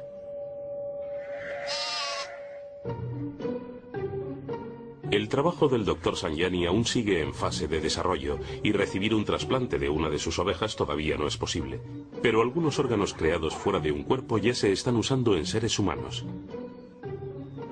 En nuestra próxima parada, vamos a conocer a alguien a quien la biotecnología le cambió la vida para siempre.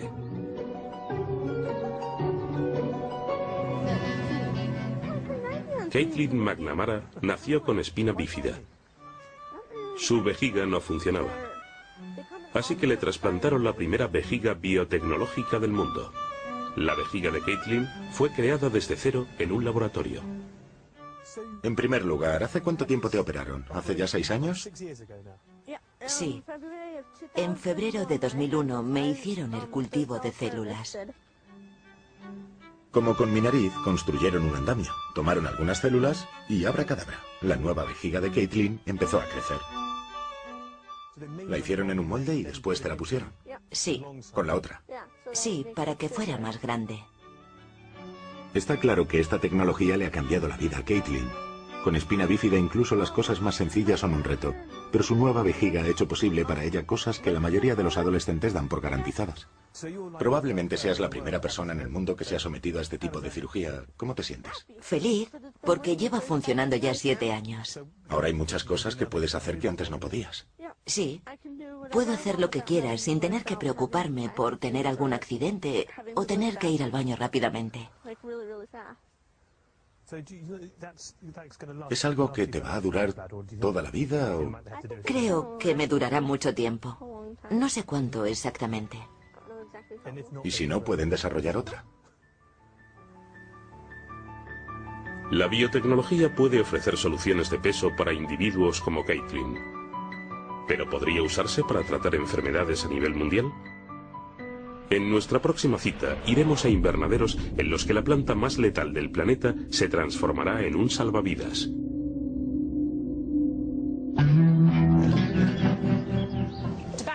La mayoría de la gente asocia el tabaco con el cáncer, pero ¿lo harías tú también si fuera una planta que pudiera salvar la vida de millones de personas? Claro, creo que la gente está muy familiarizada con el concepto de obtener medicinas de las plantas. Lo hemos hecho durante cientos de años. Pero con las nuevas tecnologías, especialmente con las plantas modificadas genéticamente, podemos coger especies de plantas como el tabaco y convertirlas en fábricas que suministren nuevos medicamentos. Es genial. El Dr. Ma quiere coger tabaco, ese hierbajo asesino, y usarlo para ayudar a detener el contagio de una enfermedad que mata a millones de personas. El SIDA. El VIH es un enorme problema en todo el mundo, especialmente en los países en vías de desarrollo, en los que hay millones de personas que necesitan este tipo de protección, pero que principalmente no se pueden permitir pagar los caros medicamentos modernos. Explícame cómo funciona. Bien, observamos la producción de algo que se llama microbicida VIH. Es un compuesto que deja al virus inactivo cuando algo entra en contacto con él. El Dr. Ma ha descubierto la forma de aniquilar al VIH. Un compuesto llamado cianovirin que destruye el virus del SIDA al entrar en contacto con él. Quiere convertir el cianovirin en una crema que se pueda usar como barrera contra la infección del VIH. Algo que las mujeres podrían usar para protegerse sin tenerse que preocupar por los preservativos. Pero lo único que produce cianovirin de manera natural es una diminuta alga verde y azul. Y eso no es muy bueno si lo que quieres es fabricar una crema para millones de personas. Así que el Dr. Ma ha extraído el gen que produce el cianovirin del alga y lo ha inyectado en plantas de tabaco de unos 3 metros de altura. Así que estas son las plantas. Sí, las pequeñas están abajo. Y cuando las subimos, las ponemos en la tierra y dejamos que crezcan, generando biomasa, y dejamos que florezcan. Y finalmente las despepitamos, porque ahí es cuando medimos su capacidad. Una sola planta probablemente produzca unas 10.000 semillas. Este es un uso fantástico de la biotecnología. Una vez que el Dr. Ma logre crear una planta que pueda producir cianovirin, su sueño será recoger miles de semillas y llevarlas a todos los países. Los agricultores locales podrían cultivar miles de metros cuadrados con esta planta, permitiendo así que la crema repelente del VIH se pudiera fabricar en masa por todo el mundo. Es barato cultivar las plantas y una vez llegados a este punto se necesita muy poca tecnología, es decir, que cualquiera podría hacerse un invernadero de forma muy económica. Incluso uno cubierto y cultivar varias plantas. Y si de verdad quieres ampliar el acceso global a la medicina moderna, tienes que usar las nuevas tecnologías, y ahí es donde intervienen las plantas. Solo es una hoja de una planta en un lado de la granja. Pero el trabajo de científicos como el Dr. Ma podría terminar finalmente salvando las vidas de millones de personas.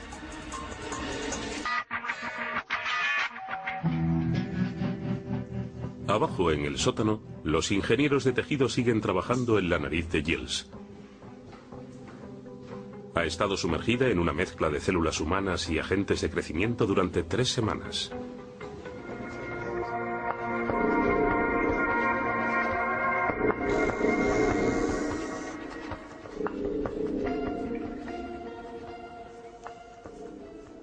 Es horrible. ¿Qué le habéis hecho a mi nariz?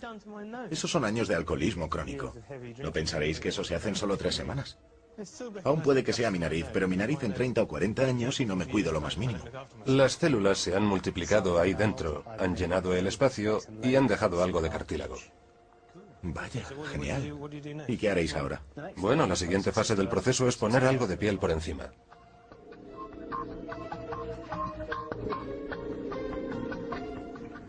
De manera que podrías coger un poco de piel de mi trasero o algo así y pegársela a la nariz. Sí. Pero como no es algo muy agradable, tenemos una alternativa al injerto de piel. Exacto. Pero si son células hechas por ti. Actualmente, los científicos son capaces de producir piel bajo petición. Todo lo que necesitan son unas células y pueden hacer tanto o tan poco como quieras. ¿Ves que se sale la pulpa?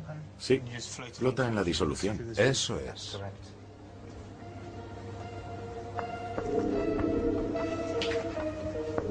En realidad resulta bastante impresionante. Parece casi con vida. Supongo que tendrá vida. Las células han poblado el andamio, se han multiplicado y ahora empieza también a crecer la piel. Wow. Fea, pero increíble. Así que ese es ahora el andamio hecho de mi nariz con algo de cartílago y piel por fuera. Eso es. Genial. Pero por supuesto, Kevin no se detiene aquí. Tiene un montón más burbujeando en la incubadora. Cada una en una fase distinta de crecimiento. ¿Pero qué va a hacer con un horno lleno de narices? Y ese no es el color final de nariz que pretendes obtener. No, el color final en realidad lo marcan los vasos sanguíneos que tenga. Aunque clínicamente no confiamos en la creación de narices, cuando desarrollas un tejido necesitas introducir vasos sanguíneos. ¿Por qué no os interesa la fabricación de narices? Porque hay muchos más retos ahí fuera para los que los pacientes necesitan que desarrollemos huesos o cartílagos para las articulaciones, y ahí es realmente donde esta ciencia puede provocar un mayor impacto, y está teniendo ya un gran impacto. Bien, entonces parece que las narices son la parte fácil. Crear una nariz es una buena manera de enfrentarse a lo más básico de la ingeniería de tejidos, pero este es tan solo el principio de un largo camino hacia las verdaderas innovaciones médicas. Creo que si la observamos demuestra que se ha usado la ingeniería de tejidos y las herramientas y técnicas apropiadas. Pero dices que se pueden hacer cosas más emocionantes que narices. Depende de quién seas, pero si eres un paciente que se ha roto un hueso no es volver a curarlo, sino que lo verdaderamente apasionante sería regenerar ese hueso, o si eres un paciente que lo ha perdido. ¿Para eso se ha desarrollado este tipo de tecnología? En realidad sí, para estudiar los huesos y cartílagos asociados a las articulaciones y para proporcionar a la gente un mejor estilo de vida, porque el tejido puede regenerarse en el cuerpo humano. Lo que esperan es que podamos ver en cada hospital a un ingeniero de tejidos como Kevin. Con sus conocimientos puede curar quemaduras o regenerar huesos rotos mucho mejor que cualquier cirujano. Las terapias alternativas son muy pobres, pero esto ofrece verdaderamente la primera oportunidad para que el hombre pueda regenerar y curar a los pacientes que lo necesiten. Así que quizás de un granito de arena como mi nariz se puede hacer todo un mundo lleno de innovaciones médicas.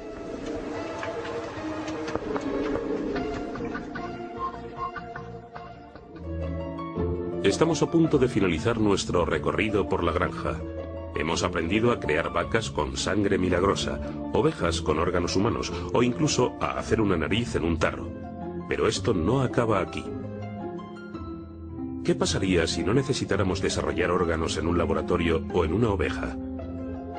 ¿Qué sucedería si con solo cortarnos un dedo o un brazo, este creciera nuevamente?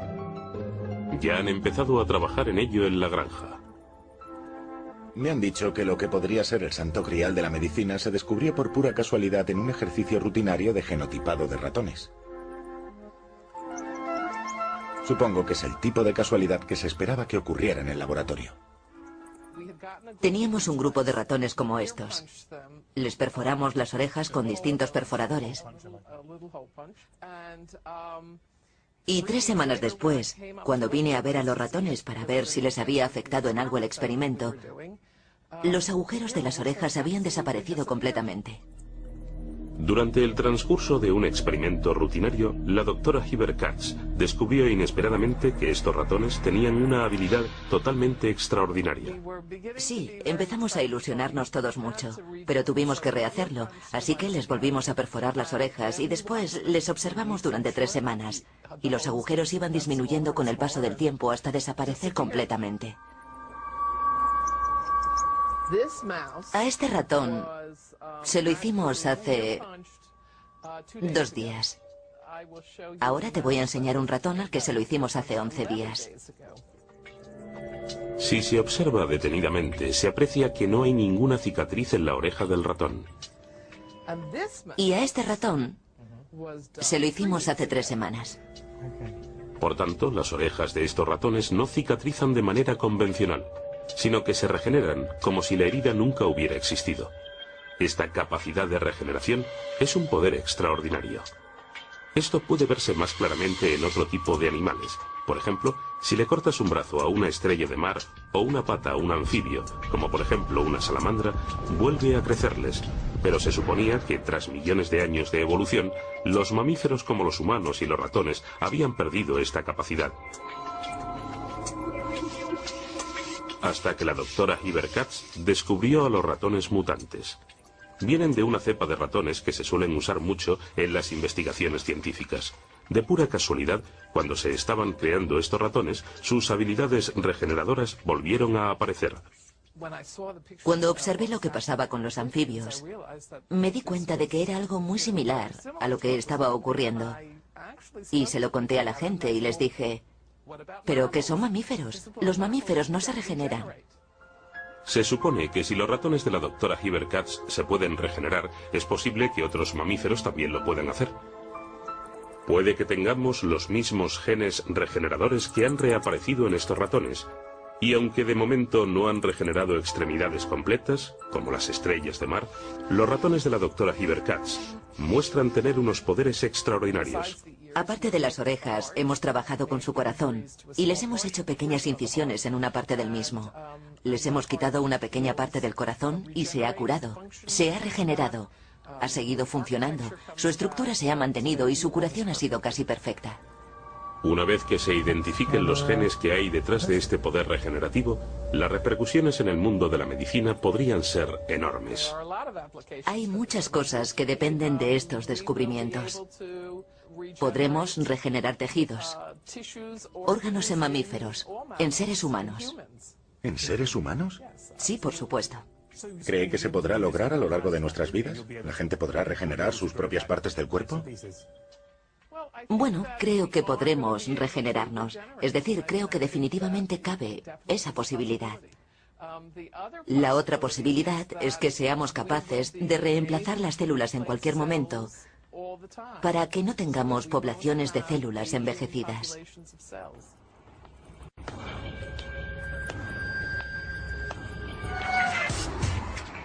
Los ratones regeneradores fueron creados por casualidad.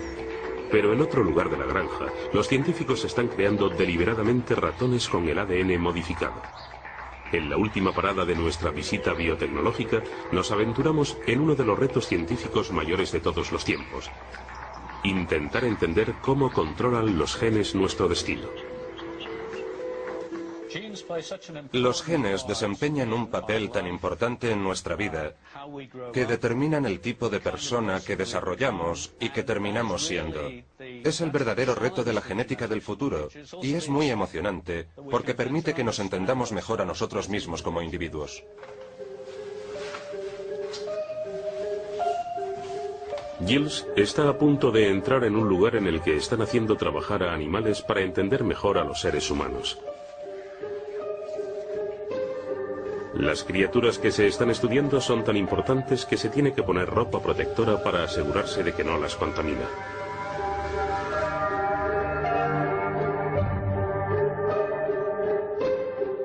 En este laberinto se están analizando los secretos genéticos de los ratones mutantes. Y hay literalmente miles de ellos.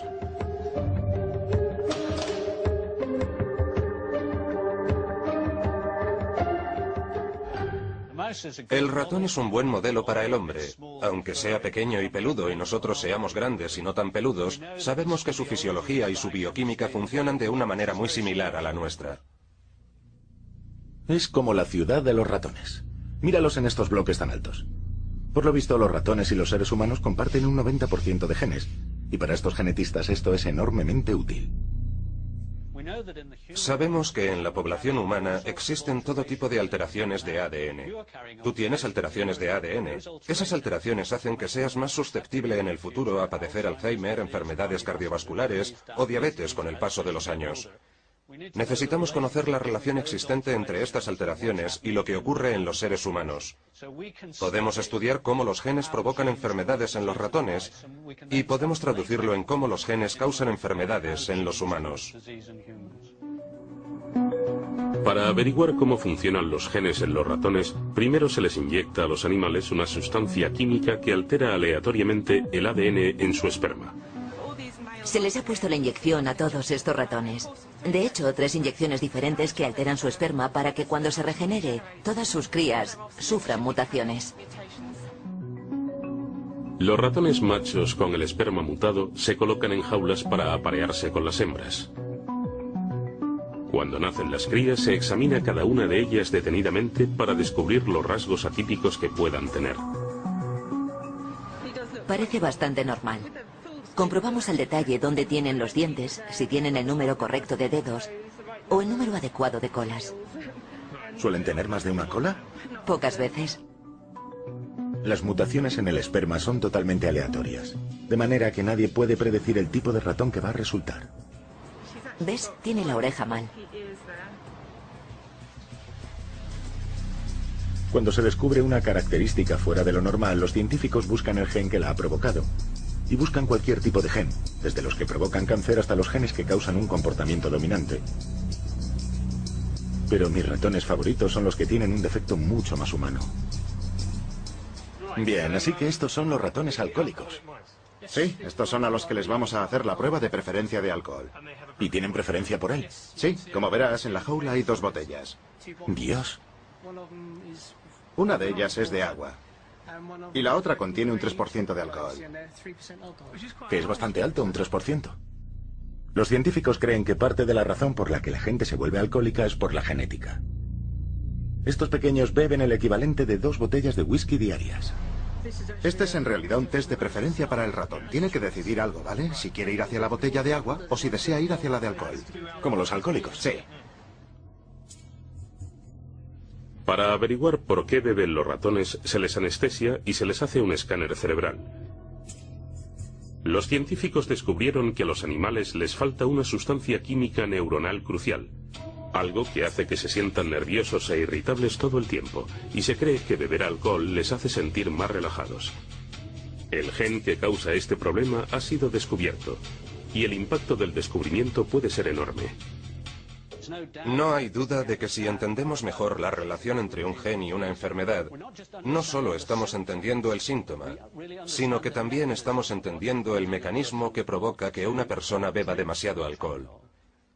Y este tipo de investigaciones podría llevar a una nueva era de medicina personalizada. En el futuro, un médico de cabecera cogerá una muestra de tu sangre, estudiará todos los genes que podrían influir en la enfermedad y verá si tienes alteraciones en los genes que indiquen que puedas padecer la enfermedad. Y entonces tendremos infinitas oportunidades de cambiar tu estilo de vida o quizás incluso de recetarte medicamentos para asegurarnos de que acabaremos con la enfermedad el mismo día en el que ésta empiece a desarrollarse. Realmente tienen de todo aquí abajo. Muy cerca de los alcohólicos se encuentran unos ratones con una enfermedad mucho más actual. ¿Qué tenemos aquí? Tenemos ratones obesos. Los voy a sacar. Son hermanos. Tienen unas 40 semanas. Y este pesa unos 50 gramos. Y su hermano unos 30. Vaya, para mí que peso unos 80 kilos sería como tener un hermano que pesara 127. Sí. No saldría con él a la calle. Estos ratones tienen una mutación genética que impide que sepan cuándo están llenos. Está escarbando en la comida. Y se está poniendo hasta arriba. Como resultado, no pueden parar de comer. Es un lugar en el que se puede aprender mucho y que nos interesa directamente a todos. Es increíble pensar que gracias a la genética la medicina del futuro se podrá adaptar a las necesidades individuales. Pero hay algo que me preocupa. Cuando hayamos logrado identificar ciertas características gracias al ADN, ¿no se sentirá la sociedad tentada a eliminar aquellas que sean poco recomendables? Creo que la mayoría de la gente en realidad piensa que tratar una enfermedad mediante la manipulación del ADN es un camino por el que no queremos ir y un camino que de momento no necesitamos explorar. Sabemos que debido a la complejidad del genoma, cualquier confusión sería algo difícil y peligroso. Lo que realmente queremos es entender mejor la relación entre los genes y las enfermedades, de manera que podamos intervenir no en el gen, sino en cómo el gen afecta a la biología de una persona en particular y qué medicamentos podríamos recetarle, o simplemente saber mejor si esa persona tiene una mayor predisposición por una enfermedad concreta y así poderle dar consejos para cambiar su estilo de vida. Entiendo lo que dice el profesor Brown. Pero los científicos actualmente están intentando identificar el gen gay, el gen musical o incluso el gen de la infidelidad. Puede que algún día los encuentren, y cuando lo hagan, ¿qué pasará después?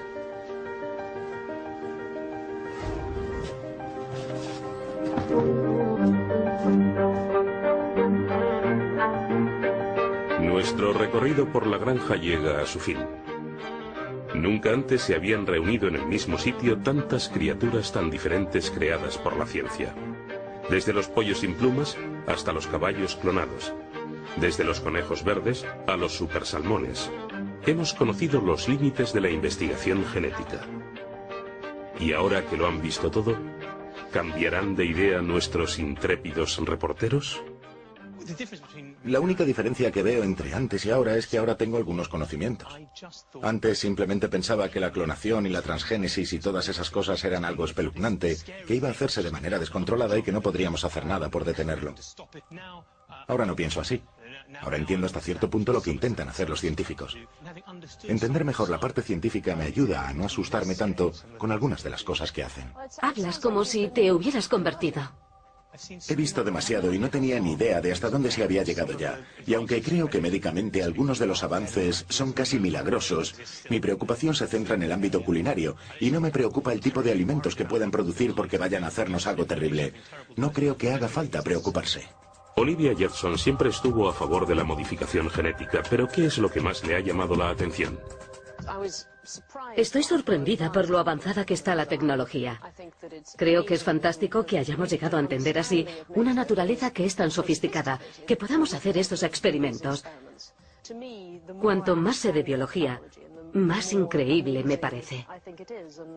Por ejemplo, cuanto más oiga cantar a un petirrojo, más disfrutaré de su canto cada vez que lo oiga de nuevo. El hecho de que se pueda coger un gen de una medusa e introducirlo en un pez o en un conejo y que el gen funcione, me da una idea de la época tan vanguardista que estamos viviendo y de cómo todos venimos de un ancestro común y todos nuestros genes han ido evolucionando y que ese ancestro sigue estando visible y por tanto el gen de una medusa también funcionaría en mi cuerpo. Creo que es algo increíble. Una cosa es cierta. El genio ha salido de la lámpara y los avances genéticos no han hecho más que empezar. Nuestra granja es tan solo el principio.